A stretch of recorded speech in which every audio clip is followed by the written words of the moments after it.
इन दिनों शहर से लगे पंचायतों में रजिस्ट्री जमीन पर भूमाफिया व दबंगों की नजर बनी हुई है और दबंगों द्वारा गांव के कुछ लोगों को बरगलाकर रजिस्ट्री जमीन पर विवाद पैदा कर दबंगों द्वारा रजिस्ट्री जमीन पर कब्जा किया जा रहा है और कब्जा छोड़ने के एवज में भूस्वामियों से मोटी रकम की डिमांड भी की जा रही है। इधर पीड़ित भूस्वामी अपने रजिस्ट्री जमीन में अपना कब्जा पाने के लिए दर दर भटक रहा है और रजिस्ट्री जमीन पर मरगट होने का हवाला देकर भूमाफिया व दबंगों द्वारा गांव की महिलाओं को सामने लाकर विरोध प्रदर्शन करते हुए भूस्वामी को अपनी ही रजिस्ट्री जमीन पर कब्जा नहीं करने दिया जा रहा है। वहीं कोर्ट से अनुमति मिलने के बाद भी पीड़ित भूस्वामी तहसील व कलेक्ट्रेट कार्यालय का चक्कर लगा रहा है और जब भी भूस्वामी द्वारा अपने रजिस्ट्री भूमि पर कब्जा करने जाने पर इलाके के दबंगों द्वारा उसे मारने पीटने की धमकी भी मिल रही है और जमीन छोड़ने के एवज में पीड़ित भूस्वामी से लाखों रुपए की मांग किए जाने की बात भी सामने आ रही है। मामला नगरनार स्टील प्लांट से लगे माड़पाल पंचायत का है और वहां एक बड़े जमीन के हिस्से में मरघट की जमीन भी शामिल है और उसी से लगी एक जमीन सालों की रजिस्ट्री जमीन भी है और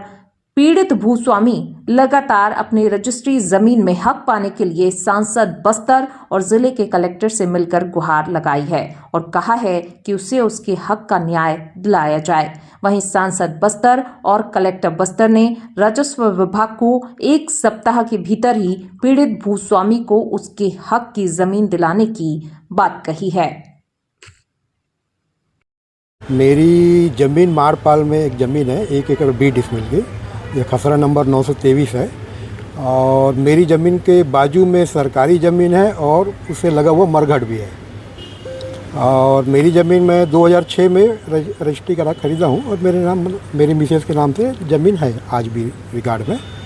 और मैं उस ज़मीन में अपना कब्जा लेने के लिए जाता हूँ तो गांव वाले कुछ लोग हैं जो किसी के भड़कावे में आकर के बोलते नहीं यहाँ पूरी ज़मीन मरघट की है, ये ज़मीन आपकी है नहीं, आप किससे खरीदे, क्या किए, दुनिया भर का क्वेश्चन पूछते हैं। तो मैंने विधिवत सीमांकन भी करवाया तहसील से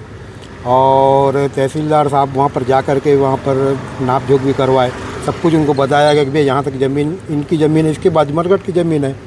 जो कि आपको मिली हुई है, उस पर आप लोग अपना काम करिए। पर चूँकि वो मैं वहाँ पर अपना बाउंड्री वॉल बनाने गया तो मुझे वहाँ पर डराया धमका जाता है, मारपीट करने की धमकी दी जाती है। मैंने वहाँ पर गड्ढा करवाया था ज़मीन के लिए तो उसको गड्ढा को ज़बरदस्ती उसमें भर दिया गया कि तुम्हारी ज़मीन यहाँ नहीं है, तुम भग जाओ और गांव में आओगे तो तुमको मारेंगे पीटेंगे, इस टाइप से धमकाया जाता है। और अभी हम लोग उस ज़मीन में मतलब फिर बाउंड्री वॉल बनाने की कोशिश किए तो हमको मतलब ये कहा गया कि नहीं ये ज़मीन आपकी नहीं है और आप कौन हो, कहाँ से आए हो, बाहर वाले हो, इस टाइप से मतलब धमकाया जाता है ज़बरदस्ती। तो मैं अब कहाँ जाऊँ भाई? जब मैं तहसील से मैंने वहाँ पर आवेदन दिया, तहसील में केस चला, वहाँ से मेरे पक्ष में निर्णय आया और जब मैंने नाप जोख करवाया तो मुझे वहाँ पर कब्जा लेने नहीं दिया जा रहा है।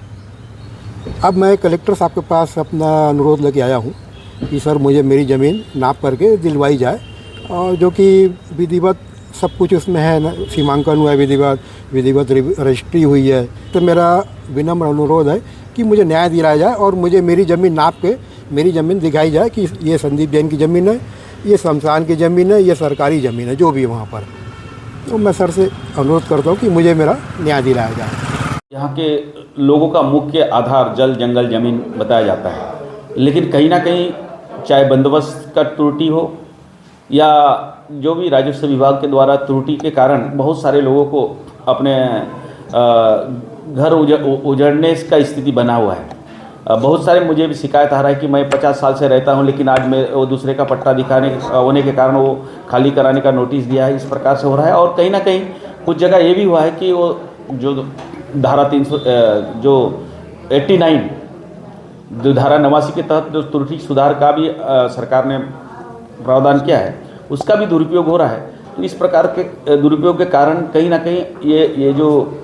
हमारे लोगों को बेदखली होना पड़ रहा है, इसके लिए हम अब शासन स्तर में हम बात भी कर रहे हैं और यहाँ के राजस्व विभाग हमारे जिला के अधिकारी से बात करेंगे और इसका क्या समाधान हो सकता है। किसी भी व्यक्ति को बेवजह परेशानी नहीं होना चाहिए, जो इसका वास्तव में उनका अधिकार है तो उसको कोई छीन न सके, इसके लिए सरकार गंभीरता से ले रही है और उसके विषय में हम चर्चा करेंगे। तहसीलदार का प्रारंभिक रिपोर्ट में ये बताया गया है कि वो निजी ज़मीन है, भूमि स्वामी हक का है, और जो गांव वाले जो क्लेम कर रहे हैं वो मरगट की ज़मीन नहीं करके वो उसके बगल में है। तो हमने पहले अतिक्रमण था तो उसी को तहसीलदार के द्वारा तोड़वाया गया था। अभी गांव वाले ने उसको मरगट की ज़मीन के नाम से रेजिस्टेंस किए थे, तो उन लोगों को हमने समझाया है और उनको ये भी बताया गया है कि आपका मरगट का ज़मीन को क्लियरली डिमार्केट करके दिखा देंगे, और इनका जो भूमि स्वामी हक का ज़मीन है उनको भी दोबारा अलग से डिमार्केट करके दिखा देंगे, सो दैट मामला सॉर्ट आउट हो जाए। अभी तो तहसील गाँव वाले भी उसमें सहमत है कि अगले हफ्ते उसको क्लियर कराएंगे। सर, एक मामला